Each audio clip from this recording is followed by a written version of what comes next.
आणि यानंतर थेट नागपुरात जाऊया। सत्ताधाऱ्यांच्या चहापानानंतर पत्रकार परिषद होती आहे। हिवाळी अधिवेशनाच्या निमित्ताने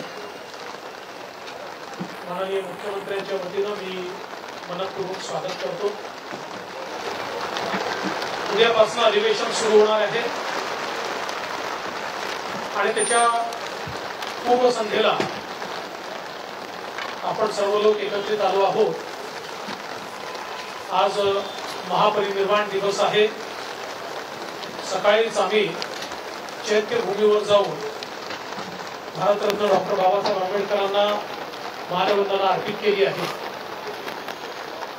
आणि या अधिवेशनाच्या निमित्ताने आपल्याला कल्पना आहे की नुकतंच जे चक्रीवादळ 4 राज्यांमध्ये येऊन गेलं त्याचा परिणाम म्हणून पुढचे 3 दिवस आपल्याकडे विशेषतः विदर्भामध्ये पावसाची शक्यता ही त्या ठिकाणी वर्तवण्यात आली आहे आणि जवळपास 5 जिल्ह्यामध्ये ऑरेंज अलर्ट देखील या ठिकाणी सांगण्यात आलेला आहे।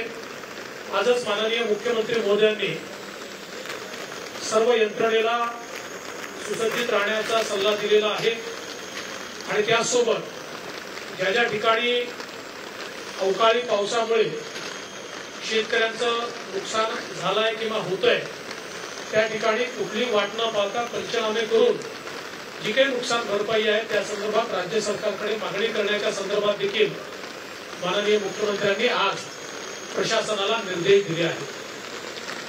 आज विरोधी पक्षाने आमच्या चहापानावर बहिष्कार घातला तर म्हणजे चहापान हे चर्चेकरता होतं, पण कदाचित विरोधी पक्षाचा स्वभाव पाहता पुढच्या वेळेस सुपारी पान ठेवावं लागेल म्हणजे कदाचित ते येतील अशी शक्यता मला दिसते। मात्र आज विरोधी पक्षाने न येण्याची कारण आणि जे पत्र दिलेलं आहे मगाशी मी बघितलं की त्यांच्या पत्रकार परिषदेमध्ये काही लोक झोपी गेले होते, म्हणजे 3 राज्यात जसे झोपले तसे पत्रकार परिषदेतील काही लोक झोपी गेले होते, पण तशाच झोपेत हे पत्र लिहिलं आहे का असा प्रश्न पडावा अशा प्रकारचं पत्र विरोधी पक्षाने दिलंय। पहिल्यांदा तर मला आश्चर्य वाटतं, नागपूरचं अधिवेशन विदर्भाच्या प्रश्नावर चर्चा व्हावी, मराठवाड्याच्या प्रश्नावर चर्चा व्हावी याकरता खऱ्या अर्थानं हे अधिवेशन या ठिकाणी होत असतं, पण विरोधी पक्षाच्या पत्रामध्ये विदर्भ मराठवाड्याच्या समस्यांचा उल्लेखच नाही। विरोधी पक्षाला विदर्भ मराठवाड्याचा संपूर्ण विसर पडलेला आहे असं या पत्रावरून दिसतं। दुसरं असं आहे की राज्यात काय चाललंय याचं भान देखील त्यांना नाहीये, कारण त्यांनी त्याच्यामध्ये कंत्राटी भरतीच्या GRचा विषय काढलेला आहे।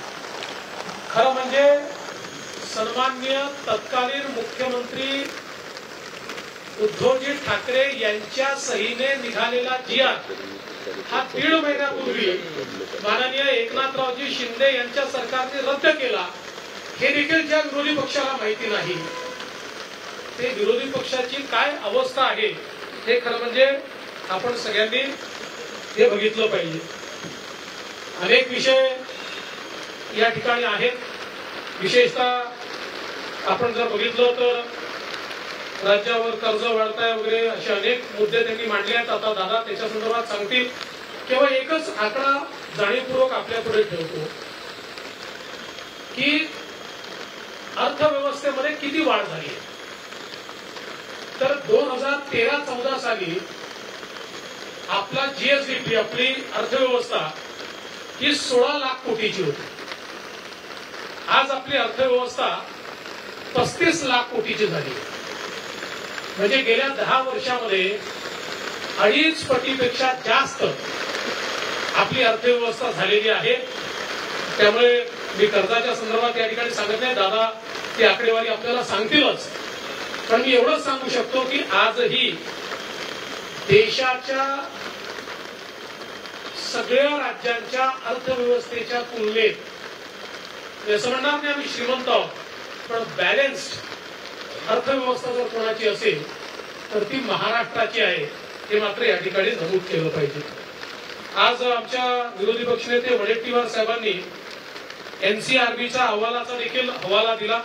आता ठीक आहे, काही काळ त्यांचा होता, काही काळ आमचा होता, तरी एनसीआरबीचा अहवाल कसा वाचायचा हे देखील कधीतरी शिकलं पाहिजे.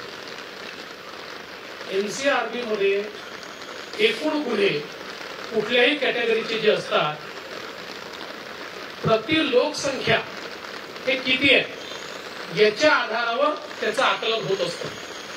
हे आपण जर बघितलं तर आता एकूण गुन्ह्यांचाही विचार केला तरी 2020 साली 3,94,000 होते, ते 22 मध्ये 3,74,000 झाले आहेत. पण मी नेहमी सांगतो गुन्हे कमी झाले जास्त झाले संख्येचा प्रश्नच असतो. आता लोक संख्येचा जर विचार केला, आता वडेट्टीवार साहेब कालही बोलले, परवाही बोलले, अजून विरोधी पक्ष नेते बोलले, बाकीचे नेते बोलले की महाराष्ट्र हा दुसरा क्राईम मध्ये, ही वस्तुस्थिती नाही आहे. लोकसंख्येचा विचार केला तर आपण देशामध्ये 8व्या क्रमांकावर, म्हणजे मी काय फार घुसणार असं म्हणत नाही की 8व्या क्रमांक, पण आपण 8व्या क्रमांकावर आहोत.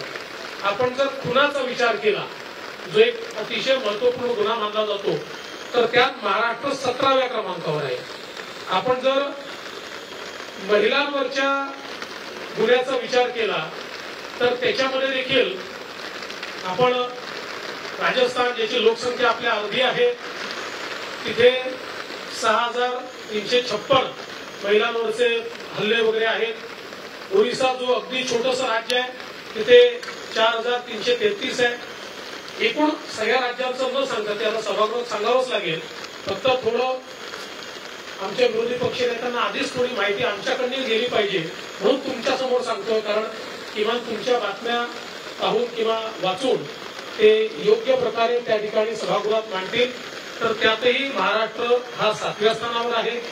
त्याच्यानंतर आपण जर या ठिकाणी बघितलं तर एकूण क्राईम रेटचं देखील मी सांगितलंय. बलात्कार जो अतिशय गुन्हास्पद अशा प्रकारचा या ठिकाणी गुन्हा आहे त्याच्यामध्ये महाराष्ट्र 12व्या क्रमांकावर आहे. त्याच्यानंतर अपहरण वगैरे जो विषय सातत्याने मांडला जातो त्याच्यामध्येही महाराष्ट्र 7व्या क्रमांकावर आहे. हरियाणा, आसाम, ओरिसा, मध्य प्रदेश, राजस्थान, उत्तराखंड वगैरे अनेक राज्य हे आपल्यापेक्षा पुढे आहेत. त्यामुळे एकूणच एनसीआरबीचा रिपोर्ट कसा वाचला पाहिजे या संदर्भातलं प्रशिक्षण देखील आमच्या विरोधी पक्षाला या ठिकाणी देण्याची आवश्यकता आहे. खरं म्हणजे माननीय मुख्यमंत्र्यांना देखील या ठिकाणी बोलायचं आहे, अजितदादा देखील बोलतील आणि आपल्याला विधानसभेमध्ये बऱ्याच गोष्टींची उत्तरं देखील द्यायची आहेत. एकच गोष्ट या निमित्ताने मी सांगतो की काही बॅनर लागलेले आम्ही बघितले की 10 दिवस अधिवेशन. आता खरं म्हणजे ज्यांनी नागपुरात अधिवेशनच घेतलं नाही, अधिवेशनच का आलं ते सांगून राहिले 10 दिवस अधिवेशन. त्यांना पहिले माझा प्रश्न आहे, आम्ही रोज म्हणायचो नागपूरचं अधिवेशन घ्या, पण नागपूरचं अधिवेशन घ्यायची वेळ आली की कोविड यायचा आणि नागपुरात अधिवेशन व्हायचं नाही. त्यामुळे ज्यांनी नागपुरात अधिवेशनच घेतलं नाही आणि आम्ही तर बीएससी मध्ये देखील सांगितलं की 19 तारखेला आपण पुन्हा बीएससी घेऊ आणि त्या दिवशी किती कामकाज आपल्याला झालंय, किती व्हायचंय असा सगळा अंदाज घेऊ आणि त्याच्यानंतर त्याचा निर्णय करू. त्यामुळे मला असं वाटतं की पहिल्यांदा आरशात पाहिलं पाहिजे आणि त्याच्यानंतर त्यांनी बोललं पाहिजे. सत्तारूढ पक्ष सर्व प्रकारच्या चर्चांकरता आम्ही तयार आहोत. आम्हाला असं वाटतं की सभागृहामध्ये चर्चा झाली पाहिजे. याचं कारण शेतकऱ्यांचे प्रश्न आहेत, आरक्षणाचे प्रश्न आहेत. या सगळ्या प्रश्नांवर सकारात्मकतेनं पुढे जाण्याकरता माननीय मुख्यमंत्र्यांच्या नेतृत्वामध्ये आमचा सत्तारूढ पक्ष हा पूर्णपणे तयारीमध्ये आहे. त्यामुळे ज्याही प्रकारच्या चर्चांची मागणी होईल त्या चर्चा आम्ही करायला तयार आहोत. सत्ता पक्षातर्फेही काही चर्चा उपस्थित होतील त्याचीही समर्पक उत्तर आम्ही द्यायला तयार आहोत. आणि विशेषतः या अधिवेशनातनं जाता जाता विदर्भाला, मराठवाड्याला, राज्याच्या मागास भागाला काही 4 गोष्टी मिळाल्या पाहिजेत, शेतकऱ्यांचं भलं झालं पाहिजे, या दृष्टीने सकारात्मक चर्चा ही व्हावी अशी आमची अपेक्षा आहे. कदाचित आता 3 राज्यांमध्ये जो काही पराभव झालेला आहे त्याच्यामुळे काहीतरी आत्मपरीक्षण आमचा विरोधी पक्ष करेल आणि जनतेला काय हवं आहे हे जर विरोधी पक्षाच्या लक्षात आलं तर निश्चित त्यातनं काहीतरी भलं होईल.